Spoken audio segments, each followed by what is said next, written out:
கர்த்தருக்கு ஸ்தோத்திரம். கர்த்தருடைய நாமம் மகிமைப்படுவதாக. பிரியாத விலகாத உம் சமூகமே, எப்போது நிரந்தர சுதந்திரமே, எப்போதும் என் அருகில் நீர் வேண்டுமே, எப்போது என்றென்றும் நீர் வேண்டுமே.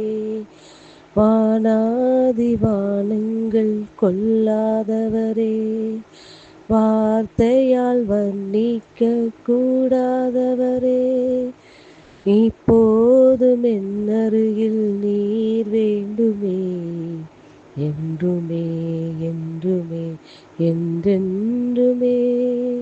அப்பா, உம்மை நன்றியோடு கூட துதிக்கிறோம், உம்மை ஸ்தோத்தரிக்கிறோம். எங்கள் அதிகமாய் நேசிக்கிற அன்பின் பரலோக தகப்பனே, அப்பா, அந்த நல்ல வேலைக்காய் நன்றியிருந்து இதயத்தோடு போய் துதிக்கிறோம், போய் ஸ்தோத்திரிக்க எங்களை இம்மட்டுமாய் பார்த்து எங்களை காத்து வழிநடத்தி இம்மட்டுமாய் எங்களை கிருபையாய் உடைய சமூகத்தில் கூட்டி சேர்த்த உடைய அன்புக்காய் நன்றி செலுத்துகிறோம் ஆண்டவரே. தகப்பனே, விலகாத பிரியாத உடைய சமூகம் மாத்திரமே எங்களுக்கு நிரந்தரமான சுதந்திரம் ஏசப்பா. அதை மட்டும் எங்களை விட்டு விலகிறாதீங்க ஏசப்பா. உடைய சமூகம்தான் எங்களுக்கு சமாதானம், உடைய சமூகம்தான் எங்களுக்கு சந்தோஷம் எல்லாம் தகப்பனே.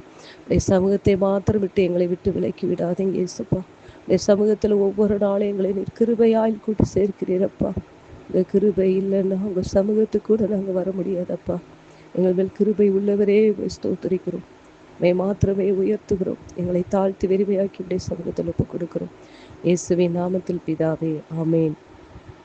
கர்த்தர் என்ற ஆலோசனைக்காக லூக்கா எழுதின சுவிசேஷம் 6ஆம் அதிகாரம் அதனுடைய 31வது வசனம். லூக்கா எழுதின சுவிசேஷம் 6ஆம் அதிகாரம் அதனுடைய 31வது வசனம். மனுஷர் உங்களுக்கு எப்படி செய்ய வேண்டும் என்று விரும்புகிறீர்களோ அப்படியே நீங்களும் அவர்களுக்கு செய்யுங்கள். கர்த்தருடைய நாமம் மகிமைப்படுவதாக. மனுஷர் உங்களுக்கு எப்படி செய்ய வேண்டும் என்று விரும்புகிறீர்களோ. இப்பொழுது மனிதர்கள் நம்ம குடும்பத்தை எடுத்துக்கொள்வோம். நம்ம குடும்பத்தில் கணவன் மனைவி உறவு, நம்ம எப்படி கணவர் நம்ம மேலே பாசமாக இருக்க வேண்டும் என்று விரும்புகிறோமோ, நம்மிடத்தில் கோபம் கொள்ளக்கூடாது என்று விரும்புகிறோமோ, நம்மிடத்தில் குறைகள் காணப்படக்கூடாது என்று விரும்புகிறோமோ, இதையெல்லாம் நான் செய்யணும். முதல்ல நம்ம செய்யணும்.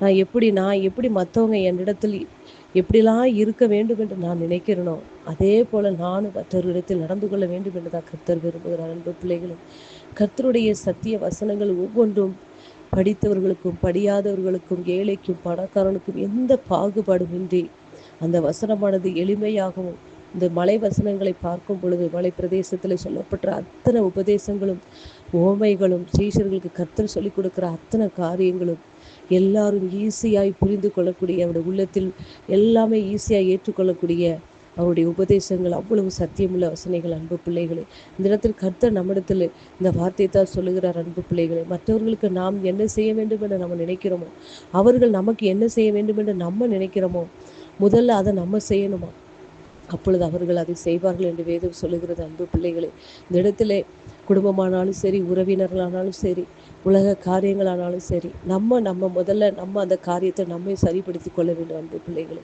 நம்மிடத்தில் குறை இருக்கும் பொழுது அவர்களிடத்தில் நம்ம எதிர்பார்ப்பது அது மிகப்பெரிய தவறு. அன்பு பிள்ளைகளே, அந்த இடத்தில் நாம் அந்த காரியத்தை முதலில் செய்ய வேண்டும். என்னிடத்தில் எல்லாரும் அன்பாக இருக்கணும், என்னிடத்தில் குறைகள் யாரும் கண்டுபிடிக்கக்கூடாது, என்னிடத்தில் பிரியமாக இருக்க வேண்டும் என்று நம்ம நினைக்கிறோம். நம்மளை எல்லாரும் நினைக்கணும் நம்ம நினைக்கிறோம். ஆனால் அதே போல் நம்மளும் மற்றவர்களிடத்தில் எந்த குறையும் காணக்கூடாது. எல்லாரிடத்திலும் சமாதானத்தோடும் சந்தோஷத்தோடு எல்லாரிடமும் நட்போடும் என்ன செய்யணும், பழகணும். நம்ம எப்படி நம்மிடத்துல எல்லாரும் இரக்கம் காட்டணும் நம்ம நினைக்கிறோமோ, அதே போல் நம்மளும் இரக்கம் காட்டணும். எல்லாரும் நம்மளை எந்த ஒரு தப்பையும் நம்ம செஞ்சுட்டா நம்மளை மன்னிச்சிருக்கலாமே அப்படி நம்ம நினைக்கிறோமோ, நம்மளும் முதல்ல மன்னிக்கணும். எந்த ஒரு காரியமான நம்ம முதல்ல அதை செய்யணும். அந்த பிள்ளைகள் அதைத்தான் கர்த்தர் எதிர்பார்க்கிறார். முதல்ல நம்ம இடத்துலேருந்து அந்த மாற்றம் நம்ம இடத்துலேருந்து தான் தோன்ற வேண்டும். அன்பு பிள்ளைகளை நம்ம செய்யும் பொழுது கர்த்தர் கிருபையா அதை மறுபடியுமாய் நமக்கு கிடைக்க அவர் உதவி செய்கிற வேதம் இப்படியாக சொல்லப்பட்டிருக்கிறது. நம்ம என்ன மற்றவர்கள் நமக்கு என்ன செய்ய நம்ம நினைக்கிறோமோ அதை நம்ம முதலில் செய்யணும். அதைத்தான் கர்த்தர் சொல்லுகிறார். அன்பு பிள்ளைகளை, எந்த ஒரு காரியமானாலும் சரி, வாழ்க்கைக்குரிய காரியங்களானாலும் சரி, உலகத்துக்காரியான காரியங்களாலும் சரி, ஆவிக்குரிய காரியங்களாலும் சரி, நம்ம ஒரு காரியத்தில் நம்மளை எல்லாரும் மதிக்கணும்னு நினைக்கிறோம். எல்லாருமே மனுஷருடைய பிறவி அதுதான். நம்மளை எல்லாரும் ரெஸ்பெக்ட் பண்ணணும், மதிக்கணும், மரியாதையாக நடத்தணும் நம்ம விரும்புகிறோம். ஆனால் நம்ம முதல்ல அதை செய்கிறோமா, நம்ம நானே நிதானித்து அறியணும். நம்ம மற்றவங்களை மதிக்கிறோமா, அவருடைய குறைகளை பார்த்து நம்ம அவர்களை குறையாக எடை போடுகிறோமா, அவர்களை மதிப்பு குறைவாய் நம்ம நினைக்கிறோமா, அதை நம்ம முதல்ல நிதானித்து அறியணும். மற்றவர்களுக்கு நம்ம மதிப்பு கொடுக்கும் பொழுது அந்த மதிப்பு நமக்கு மறுபடி கண்டிப்பாய் வரும். அன்பு பிள்ளைகள், முதலில் நாம் அதை செய்ய வேண்டும். மற்றவர்களுக்கு நாம் முதலில் செய்யும்போது அவர்கள் அந்த என்ன செய்கிறோமோ அதை என்ன செய்வார்? கர்த்தர் கிருபையாய் நமக்கு மறுபடியும் செய்வார். அன்பு பிள்ளைகளை, இப்படியாக வேதத்தில் சொல்லப்பட்டு இருக்கிறது. நாம் என்ன அளவினால் அளக்கப்படுகிறோமோ அந்த அளவினால் நமக்கு அளக்கப்படும்.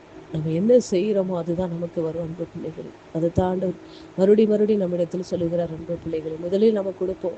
நம்மிடத்தில் அன்பாய் இருக்க வேண்டும் என்று நம்ம நினைக்கிறோம். முதலில் நம்ம அன்பை கொடுப்போம், இரக்கத்தை கொடுப்போம், மன்னிப்பை கொடுப்போம், உதவி செய்வோம், அவர்களுக்கு மரியாதையை கொடுப்போம், அவர்களை நம்ம என்ன செய்வோம்? ஏற்றுக்கொள்வோம்.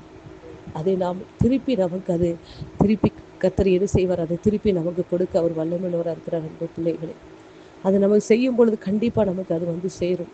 முதலில் எந்த ஒரு காரியமான நம்மை நாமே நிதானித்து அறிவோம். இடத்துல இந்த குறை இருக்கிறதா, நான் முதல்ல இதை செய்யணும் அப்படின்னு ஒவ்வொருத்தர் தீர்மானம் பண்ணுங்க. அன்பு பிள்ளைகளை, நான் முதற்கொண்டு இன்னிலிருந்து நம்மிடத்தில் காணப்படுகிற எந்த ஒரு காரியமானாலும் சரி, நம்முடைய கேரக்டர்னாலும் சரி, குணநலங்களாலும் சரி, நம்முடைய நடவடிக்கையானாலும் சரி, எந்த ஒரு காரியமானும் முதலில் என்னுடைய காரியம் என்ன, நான் இன்னைக்கு என்ன செய்யணும்? நான் முதல்ல அதை செய்யணும். நம்ம தீர்மானம் எடுக்கணும். அதுதான் வேதம் சொல்லுகிறது. அவருடைய வேதத்தின்படி நடக்கிறவர்கள் தான் பாக்கியவான்கள் என்று வேதம் சொல்லுகிறது.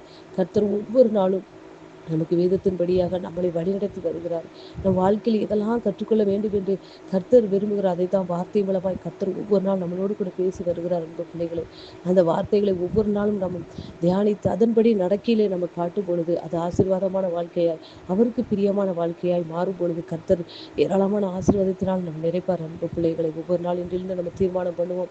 ஒவ்வொரு காரியத்திலும் நான் முதல்ல அதை செய்யணும், மற்ற இடத்துல எதிர்பார்க்கக்கூடாது, நான் அதை முதல்ல செய்யணும் என்று இன்னிலிருந்து உறுதி எடுப்போமா? கர்த்தருடைய சமூகத்தில் நம்மிடத்திலே கர்த்தரை நம்ம முழுவதுமாய் நம்மளை ஒப்பு கொடுத்து அந்த காரியத்துக்கு, அந்த வசனத்துக்கு நம்மளை முழுவதுமாய் அர்ப்பணிப்போம். அன்பு பிள்ளைகளை, வார்த்தை நிமித்தமாக கர்த்தர் உங்களை ஆசீர்வதிப்பாராக. ஆமென்.